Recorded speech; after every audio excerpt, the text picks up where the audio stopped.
नैनीताल के बेताल घाट ब्लॉक प्रमुख चुनाव के दौरान 14 अगस्त को गोलीकांड पर अब कानूनी केस किसी पर नहीं चलेगा।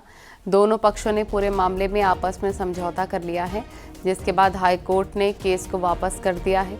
दोनों पक्षों ने कोर्ट में कहा कि उनका इस मामले में समझौता हो गया है और अब वो केस को आगे नहीं बढ़ाना चाहते। इस गोलीकांड में एक शख्स घायल हो गया था और तब बेताल घाट थाने में केस भी दर्ज किया गया था। कुछ आरोपियों की गिरफ्तारी भी हुई थी, लेकिन गोली चलाने वाले की कोई पहचान नहीं हो सकी थी। इसके बाद अब केस पूरी तरीके से खत्म हो गया है।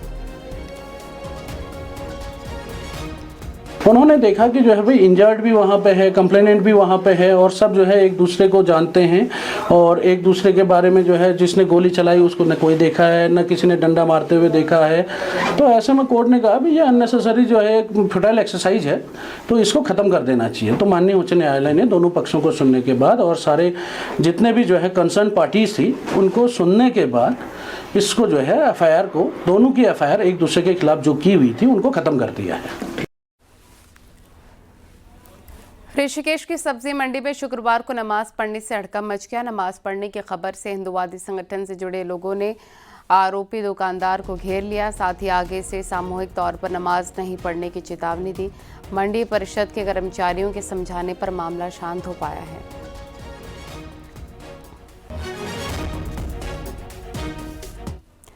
उत्तराखंड परिवहन निगम के अनुबंधित ढाबों में एक अलग ही तरह की लूट का खेल चल रहा है। दरअसल उत्तराखंड परिवहन विभाग की बसें अब निर्धारित ढाबों पर ही रुक सकती हैं, जिनसे विभाग ने अनुबंध कर रखा है। लेकिन अब यही ढाबे यात्रियों की लूट का अड्डा बनते जा रहे हैं। ताज़ा मामला कोटद्वार के पास नजीबाबाद के कान्हा श्याम ढाबे का है, जहां हर कोल्ड ड्रिंक की बोतल, चिप्स के पैकेट पर 10 रुपये अतिरिक्त लिए जा रहे हैं। इसके साथ ही दूसरी सभी सामान पर MRP रेट से ज़्यादा की वसूली हो रही है। इतना ही नहीं, यात्रियों के लिए टॉयलेट यूज़ करने पर भी पैसे मांगे जा रहे हैं। एक महिला यात्री ने जब इसका विरोध करते हुए वीडियो बनाया तो टॉयलेट पर वसूली करने वाले कर्मचारियों ने उसके साथ अभद्रता की। महिला ने इस तरह की लूट का वीडियो बनाकर न्यूज़ 18 से शेयर किया है। कि टॉयलेट के पैसे क्यों लिए जा रहे हैं? तो मेरी वीडियो क्या बना रही हो? इसीलिए कि टॉयलेट के पैसे क्यों लिए जा रहे हैं? किसकी? तुम्हारी बनाई जाएगी ना, क्योंकि तुमने टॉयलेट के पैसे लिए। कोई तरीका नहीं है तुम्हारा पैसे लेने का। ये उल्टे सीधे काम क्यों करने के लिए आ रही है? तमीज से बोलो, ठीक है ना? क्या लैंग्वेज है बोलने की? क्यों? तमीज से बोलो, तमीज से, ठीक है ना? तमीज से बोलना। ये देखिए कान्हा श्याम भोजनालय है, जिसमें कि हर पैसेंजर से 10 रुपये ले रहे हैं और मना करने पे बदतमीज से बोलते हैं ये। हरिद्वार में पटाखों के गोदाम की जांच करने पहुंचे GST अधिकारियों को व्यापारियों का विरोध झेलना पड़ा। मौके पर इकट्ठा हुए व्यापारियों ने कार्रवाई का विरोध करते हुए नारेबाजी शुरू कर दी। इसके बाद अधिकारियों को उल्टे पांव वापस लौटना पड़ा। मामला ज्वालापुर इलाके के पीट बाजार का है, जहां गुरुवार को प्रशासन ने अवैध पटाखों के गोदामों पर कार्रवाई करते हुए उन्हें सील किया था। प्रशासन की कार्रवाई के बाद शुक्रवार को GST के अधिकारी भी जांच के लिए पहुंचे थे। व्यापारियों के हंगामे की सूचना मिलने पर पुलिस भी मौके पर पहुंची और मामले को शांत कराया है। फिलहाल के लिए दुकानें सील कर दी, लेकिन ये भी कहते हैं कि आप लोग जो है गोदाम बाहर शिफ्ट करेंगे और हम इसमें जो है मतलब दुकानें खुल जाएंगी आपकी। आज GST विभाग के कुछ अधिकारी जो है वो दुकानों पर आए और आकर बिना बात का एक प्रेशर, ये दिखाओ वो दिखाओ, एक टेरर क्रिएट करना, एक माहौल को डर वाला माहौल क्रिएट करना, वो किसी कीमत पे बर्दाश्त नहीं किया जाएगा। और रुड़की के पिरान कलियर इलाके के इमली खेड़ा में एक घर में अवैध तरीके से पटाखे का स्टोरेज किया गया था। पुलिस ने यहाँ छापा मारा और गोदाम से 37 पेटी पटाखे बरामद किए। इसकी कीमत करीब 17 लाख बताई जा रही है। पुलिस ने मामले में एक आरोपी को गिरफ्तार किया। पिरान कलियर में एक बड़ी कार्रवाई करते हुए हमारे इमली खेड़ा क्षेत्र में एक घनी आबादी क्षेत्र में एक घर में करीब काफ़ी बड़ी संख्या में अवैध पटाखों का निर्माण किया जा रहा था। तत्काल पुलिस के द्वारा इसमें सीज की कार्रवाई की गई है। आवश्यक वैधानिक कार्रवाई करते हुए करीब 15 से 20 लाख के पटाखों को जब्त किया गया। देहरादून में भारतीय सामाजिक विज्ञान संस्थान संघ का 24वां अंतर्राष्ट्रीय सम्मेलन आयोजित किया गया। इसका उद्घाटन CM पुष्कर सिंह धामी ने किया है। इस सम्मेलन में नीति आयोग समेत 30 से ज्यादा संस्थाएं शामिल हुई हैं। सम्मेलन को संबोधित करते हुए CM धामी ने कहा इकोलॉजी और इकोनॉमी के साथ प्रदेश में विकास को लेकर आगे बढ़ रहे हैं। साथ ही मुख्यमंत्री ने कहा राज्य में सामाजिक न्याय को लेकर भी सरकार काम कर रही है। It is under his IASSI के इस 24वें वार्षिक अधिवेशन में ये 3 दिनों में विभिन्न सत्रों का आयोजन किया जाना है, जिसमें सामाजिक कल्याण, अर्थशास्त्र, रोजगार, उद्योग, कृषि, तकनीकी, पर्यावरण और नगरीकरण जैसे महत्वपूर्ण विषयों पर देश विदेश के प्रख्यात विद्वानों द्वारा यहाँ पर बहुत सार्थक विचार विमर्श किया जाएगा, चिंतन मंथन किया जाएगा, आपस में संवाद किया जाएगा। उत्तराखंड की सीएम पुष्कर सिंह धामी सरकार एक बार फिर से सरकार जनता के द्वार कार्यक्रम शुरू करने जा रही है और शुरुआत खुद मुख्यमंत्री पुष्कर सिंह धामी से होगी और सीएम सुदूर गांवों में जाकर लोगों से मुलाकात करेंगे। दिखाते हैं आपको रिपोर्ट।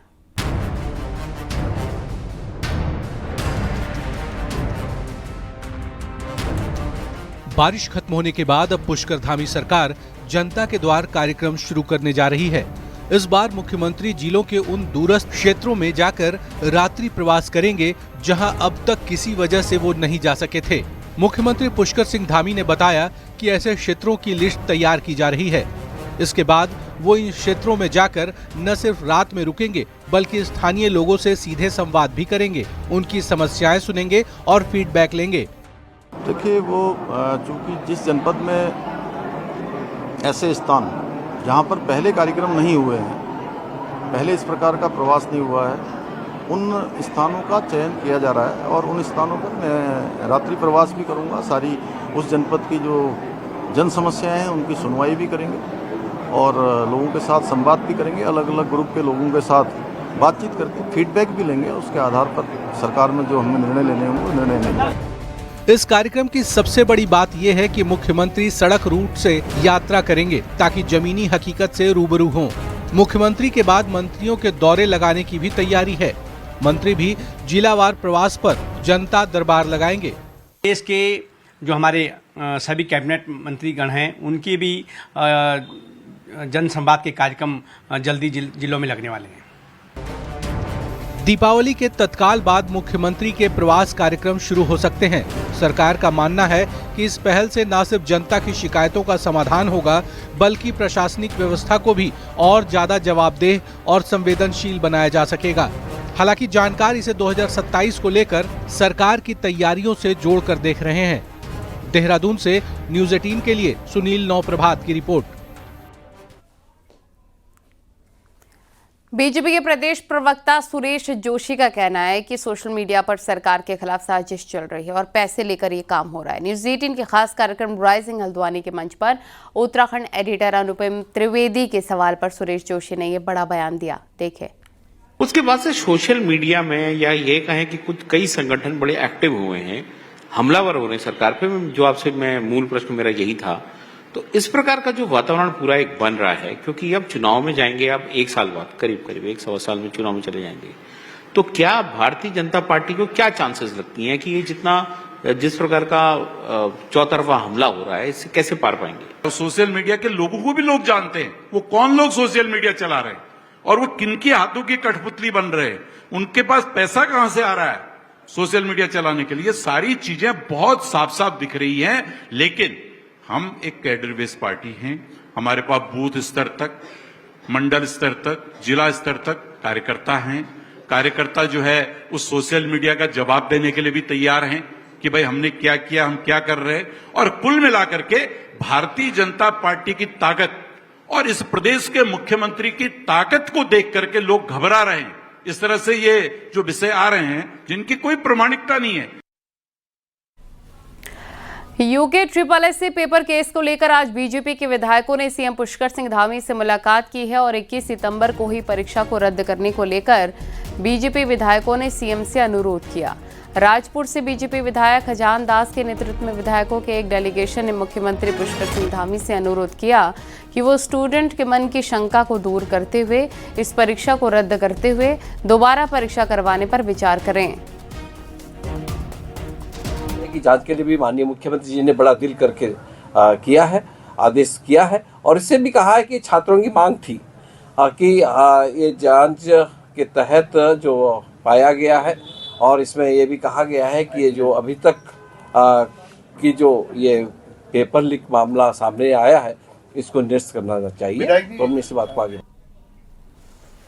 कांग्रेस नेता हरक सिंह रावत के बयान से सियासी खलबली मच गई है। हरक सिंह ने दावा किया है कि जो नेता कांग्रेस छोड़कर बीजेपी गए वो वापस आने के लिए बेताब हैं और ज्वाइनिंग की तारीख पूछ रहे हैं।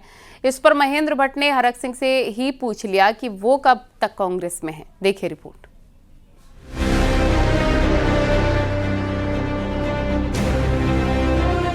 बीजेपी और कांग्रेस के बीच नेताओं को तोड़ने की बात चलती रहती है। अब तक ज्यादातर यही हुआ है कि सत्ताधारी बीजेपी ने कांग्रेस नेताओं को तोड़ा है, लेकिन 2022 में बीजेपी को बाय बाय कह चुके कांग्रेस नेता हरक सिंह रावत ने बड़ा बयान दिया है। हरक सिंह रावत के मुताबिक कांग्रेस से जो बीजेपी में गए वो वापस आने को बेचैन हैं। हाल ये है कि बार बार फोन करके ज्वाइनिंग की तारीख पूछ रहे हैं। देखिए, मैं देख रहा हूँ भाजपा के जो हमारे साथ के कार्यकर्ता जो भाजपा में चले गए, मुझको टेलीफोन कर रहे हैं, कह रहे हैं कि सर कब ज्वाइनिंग करनी कांग्रेस। और अभी तो शुरुआत है, मैं बता रहा हूं, आगे आप देखना भाजपा का सुपड़ा साफ करना है। हरक सिंह रावत 2027 में बीजेपी के सफाये की बात कर रहे हैं और कांग्रेस से बीजेपी में आए नेताओं की घर वापसी की बात कर रहे हैं। तो बीजेपी ने हरक सिंह रावत से ही सवाल पूछ डाला है। बीजेपी प्रदेश अध्यक्ष महेंद्र भट्ट के मुताबिक हरक सिंह रावत तय कर ले कि वो कांग्रेस में कब तक हैं। हरक सिंह रावत जी का ये कहना कि अनेकों लोग उनके संपर्क में है, तो मैं तो इतना कहना चाहूंगा पर हरक सिंह रावत जी ये तय कर लें कि कांग्रेस में कब तक हैं। वो कांग्रेस में रह के भी भाजपा की बातें करते हैं और मैं कह सकता हूं कि बहुत जल्दी एक बड़ा पटाक्षेप होगा जिसकी कल्पना हरक सिंह रावत जी ने कभी की भी नहीं होगी। एक तरफ कांग्रेस नेता हरक सिंह रावत बीजेपी से लगातार ज्वाइनिंग के लिए फोन आने की बात कर रहे हैं, वहीं बीजेपी ने ये कहकर कि हरक सिंह रावत कब तक कांग्रेस में है नया मुद्दा खड़ा कर दिया है। दीपांकर भट्ट, न्यूज़ 18, देहरादून। हेमकुंड साहिब के कपाट शीतकाल के लिए बंद कर दिए गए। दोपहर 1 बजे के बाद कपाट बंद कर दिए गए। कपाट बंद होने की प्रक्रिया सुबह 10 बजे सुखमणी साहिब के पाठ के बाद से शुरू हुई। ये प्रक्रिया पंच प्यारों की अगुवाई में संपन्न हुई और इस साल की अंतिम अरदास दोपहर 12:30 बजे पढ़ी गई। इस अवसर पर सेना के गढ़वाल स्काउट और पंजाब बैंड ने संगीत पेश किया। इसकी धुनें सप्त श्रृंग की चोटियों में गूंज उठी। बर्फबारी के बावजूद श्रद्धालुओं में उत्साह कम नहीं था। हेमकुंड साहिब कपाट बंद होने के इस पावन अवसर पर 1500 से ज्यादा श्रद्धालुओं ने हेमकुंड साहिब में मत्था टेका। इस साल हेमकुंड साहिब में श्रद्धालुओं की रिकॉर्ड तोड़ संख्या दर्ज की गई। शुक्रवार तक 2,75,000 से ज्यादा श्रद्धालुओं ने हेमकुंड साहिब में मत्था टेका, जिससे पिछले सारे रिकॉर्ड टूट गए। वाहिगुरु की अपार कृपा रही है कि इस साल 25 मई 2025 से शुरू हुई यात्रा जो आज संपूर्ण हुई है, लगभग 2,74,000 यात्रियों ने इस साल श्री हेमकुंड साहिब जी के दर्शन दीदारे किए हैं। भले 2 महीने यात्रा बारिश की वजह से या कई कारणों से बहुत धीमी गति से चली है, लेकिन ये पिछले 15 साल का जो रिकॉर्ड है, ये पहली बार है कि इतने गिनती में श्रद्धालुओं ने श्री हेमकुंड साहिब में दर्शन दीदारे किए हैं। हेमकुंड साहिब के कपाट बंद होने के साथ ही लक्ष्मण मंदिर के कपाट भी बंद कर दिए गए। पूरे विधि विधान के साथ लक्ष्मण मंदिर के शीतकाल के लिए कपाट बंद किए गए। लक्ष्मण मंदिर के कपाट बंद होने के दौरान आर्मी बैंड के साथ सेना के जवान भी मौजूद रहे।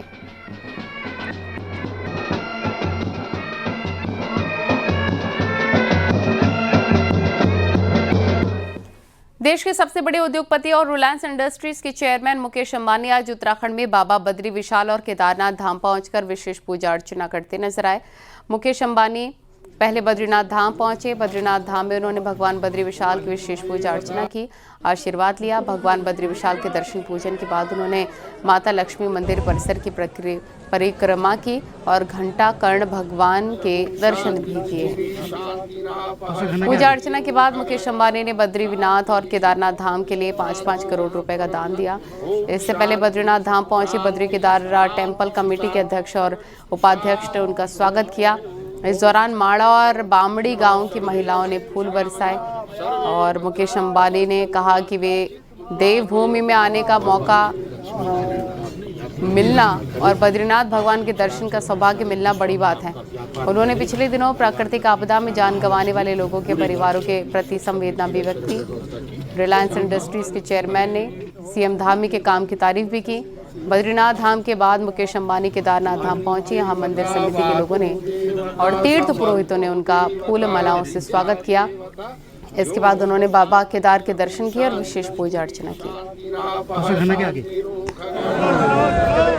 ये देवभूमि में वापस आने का मौका मिला और बद्रीनाथ भगवान के दर्शन हुए, इसका मैं सौभाग्य मेरा मानता हूँ। मैं हर एक साल आता हूँ और पूरे उत्तराखंड में जो प्रोग्रेस हुआ है ये हमारे प्रिय चीफ मिनिस्टर की लीडरशिप में हुआ है और ये unprecedented progress chief minister Dhami के अंडर ये ऐतिहासिक है। और ये मैं अगले 30 साल से आ रहा हूँ यहाँ और ये जो मैंने लास्ट जितना काम हुआ है ये बहुत बहुत उत्तराखंड को आगे लेकर जाएगा। जो आज हुआ है वो अगले 10 साल में बहुत लोग आएंगे और पूरे स्टेट की प्रगति होगी। पिछले दिनों में जो क्लाउड बर्स्ट हुआ है और जो नुकसान हुआ है, जिन परिवारों को कष्ट, और उनके साथ हम और रिलायंस फाउंडेशन है और जो भी हम उत्तराखंड के लिए कर सके वो हम कर रहे हैं। मेरी सभी परिवारों से उनके लिए सद्भावना। और अभी दिवाली अगले हफ्ते ही आ रही है और मेरी तरफ से सभी उत्तराखंड वासियों को बहुत बहुत शुभकामनाएं। बीते दिनों पिथौरागढ़ के ऊंचाई वाले इलाकों में हुई बर्फबारी के बाद आदि कैलाश क्षेत्र के नज़ारे देखते ही बन रहे हैं। इन दिनों ये इलाके बुरी तरह बर्फ की सफ़ेद चादर में लिपटे हैं। ऐसा लग रहा है मानो जैसे यहाँ पर चारों ओर प्रकृति ने अपना खजाना लुटा दिया हो। ऐसे में आदि कैलाश के दर्शन के लिए आ रहे यात्रियों के लिए ये नज़ारे किसी चमत्कार से कम नहीं हैं। यात्री आदि कैलाश के दर्शन तो कर ही रहे हैं, साथ ही नज़ारों को भी अपनी यादों में कैद कर रखे हैं। केदारनाथ धाम में लगभग हर दिन बर्फबारी हो रही है, जिससे धाम में ठंड भी बढ़ने लग गई है। दिन के समय तो धूप से ठंड कम महसूस होती है, लेकिन रात्रि के समय ठंड ज़्यादा बढ़ जा रही है। इसलिए बताया जा रहा है कि केदारनाथ नगर पंचायत ने अलाव की व्यवस्था शुरू की है। अलाव की व्यवस्था के बाद रात्रि को ठंड से काफ़ी ज़्यादा यात्रियों को राहत महसूस होगी।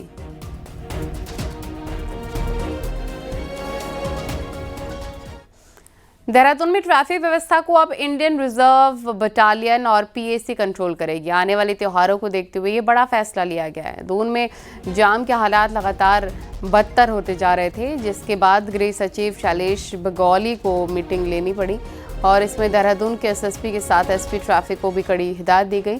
फील्ड में रहकर निगरानी करने के निर्देश दिए। इसके बाद फैसला लिया गया कि देहरादून में ट्रैफिक व्यवस्था देखने के लिए एक कंपनी आईआरबी और पीएसी की तैनाती की जाएगी। साथ ही मदद के लिए होमगार्ड और पीआरडी के जवानों को भी रखा जाएगा। जाम से जूझ रही राजधानी को अब कुछ सुधार की उम्मीद दिख रही है। इवेंट्स भी करते हैं। इसको देखते हुए ट्रैफिक व्यवस्था के लिए माननीय गृह सचिव महोदय द्वारा भी एक समीक्षा की गई, साथ ही साथ डीजीपी महोदय द्वारा भी की गई और इसमें कहा गया कि जो भी हमारे अतिरिक्त फोर्स, चाहे वो पीएससी के माध्यम से हो, चाहे पीआरडी के माध्यम से हो, और जो हमारे ऑफिसेज में रहते हैं, खासकर पुलिस मुख्यालय से भी अतिरिक्त फोर्स के लिए डीजीपी महोदय द्वारा निर्देश जारी किए गए हैं। तो जो भी पुलिस बल अतिरिक्त मिलेगा उसको भीड़भाड़ वाले स्थानों में, ट्रैफिक रेगुलेशन में, चौक चौराहों पर लगाया जाएगा। अब आपको दिखाते हैं पहाड़ टॉप 10 न्यूज़। रुद्रप्रयाग पुलिस ने नो पार्किंग में खड़ी गाड़ियों के खिलाफ अभियान चला रखा है। साथ ही नो पार्किंग जोन में गाड़ी खड़ी न करने की अपील भी की गई है। उत्तरकाशी में लिवाड़ी फिताड़ी रोड पर अब तक नहीं रोड बन पाने से लोगों में काफी गुस्सा है। 2012 में स्वीकृत रोड आज तक अधूरी पड़ी है। नैनीताल में जल संस्थान संविदा कर्मचारियों ने ठेकेदार के खिलाफ मोर्चा खोल दिया। ठेकेदार पर वेतन में कटौती का आरोप लगाया। विकासनगर के स्कूलों में शासनादेश के अनुसार महिला कर्मचारियों को करवा चौथ की छुट्टी नहीं दी गई है। शिक्षा विभाग ने इस पर कार्रवाई की बात कही। देहरादून में जीएसटी कर्मचारियों ने आरोप लगाया कि उन पर काम का ज्यादा लोड है। कर्मचारी बीते 5 दिन से काली पट्टी बांधकर काम कर रहे हैं। रुद्रप्रयाग जिला प्रशासन ने त्योहार के चलते बाजारों में छापेमारी की। मिठाई की दुकानों से सैंपल लेकर जांच के लिए लैब भेजे। देहरादून से आए परिवहन आयुक्त राजीव मेहरा ने हल्द्वानी और रामनगर से सड़क सुरक्षा से जुड़े ब्लैक स्पॉट का निरीक्षण किया। हरिद्वार के LIC ऑफिस में रसल वाइपर सांप देखने से अफरा तफरी मच गई। वन विभाग की टीम ने सांप का रेस्क्यू किया। प्राकृतिक आपदाओं से बचाव को लेकर नैनीताल में एक वर्कशॉप का आयोजन किया गया। इसमें निकले निष्कर्ष से भारत सरकार को अवगत कराया जाएगा। मल्ला महल में अल्मोड़ा लिटरेचर फेस्टिवल की शुरुआत हुई। इसमें 3 दिनों तक रंगारंग प्रस्तुति दी जाएंगी। साथ ही सेमिनार का भी आयोजन होगा। देहरादून में RTO से लेकर पुलिस विभाग एक अनोखी समस्या से जूझ रहे हैं। जिन लोगों की गाड़ियां सीज हो गई हैं वो महीनों बाद भी अपनी गाड़ी लेने नहीं पहुंच रहे हैं, जिससे ऐसी गाड़ियों का अंबार लग गया है जिन्हें संभालना अब तक मुश्किल होता जा रहा है। देखिए रिपोर्ट।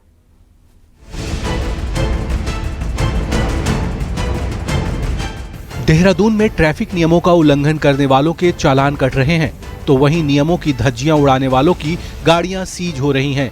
लेकिन अब यही सीज गाड़ियां पुलिस और परिवहन विभाग के लिए जी का जंजाल बन गई हैं। कई महीने गुजरने के बाद भी गाड़ी छुड़ाने के लिए कोई नहीं पहुंच रहा, और तो और ऑनलाइन नीलामी में भी गाड़ियां नहीं बिक रही। हालात ये हैं कि गाड़ियों को रखने की जगह कम पड़ने लगी है। जो गाड़ियों को 3 महीने से ज़्यादा हो जाते हैं, हमारे ऑफिस से पहले एक नोटिस जाता है, फिर हमारे जो RI टेक्निकल होते हैं उसका इंस्पेक्शन करते हैं, हमारे मुख्यालय से उसको स्वीकृति मिलती है, उसके बाद हम ऑनलाइन उसकी नीलामी करते हैं। कुछ लोग आ रहे हैं, लेकिन हम चाहते हैं कि सभी लोग अपनी गाड़ियां छुड़वा लें, नहीं तो नीलाम होने के बाद फिर उनके पास चांस नहीं होगा कि हम उनकी गाड़ियों को वापस उनको दे दें। देहरादून में करीब 150 गाड़ियां ऐसी हैं जिनको 3 महीने से ज्यादा वक्त हो चुका है, मगर सुध लेने वाला कोई नहीं। ट्रांसपोर्ट एक्सपर्ट्स का कहना है कि जब चालान फीस गाड़ी की कीमत से ज्यादा हो जाती है तो फिर ऐसी गाड़ियों को लेने कोई नहीं आता। भाई ऐसा ना हो कि उस वाहनों के चालान 3-3, 4-4 बार करे हों और कहीं 30 से 40 हज़ार रुपये का अगर चालान होकर गाड़ी की कीमत 20,000 होगी तो वो क्यों छुड़ाने आएगा। जबकि यहाँ पर ये देखा गया है कि आप ये देखोगे चालानों के लिए इन्होंने एक तो ड्रोन को छोड़ा हुआ है, फिर टो वाले हैं, और जहाँ दुकानें यहाँ कहीं कॉम्प्लेक्स है वहाँ पर पार्किंग की जगह नहीं है। तो जब सड़कों में गाड़ियाँ खड़ी रहेगी और जिस वाहनों के 3-3, 4-4 बार चालान किए जा रहे होंगे और वो आखिर अगर पकड़ा जाएगा तो कहीं ना कहीं छुड़ाने क्यों आएगा। बड़ी बात यह भी है कि पहले ऑफलाइन ऑक्शन में हर तरह की गाड़ियां खप जाती थी, लेकिन ऑनलाइन ऑक्शन में लोग बिना देखे गाड़ी खरीदना नहीं चाहते और कई लोगों को तो जानकारी तक नहीं मिल पाती। लिहाजा अब परिवहन विभाग मुश्किल में है कि इस समस्या का समाधान करें तो क्या करें। न्यूज़ 18 के लिए देहरादून से भारती सकलानी की रिपोर्ट।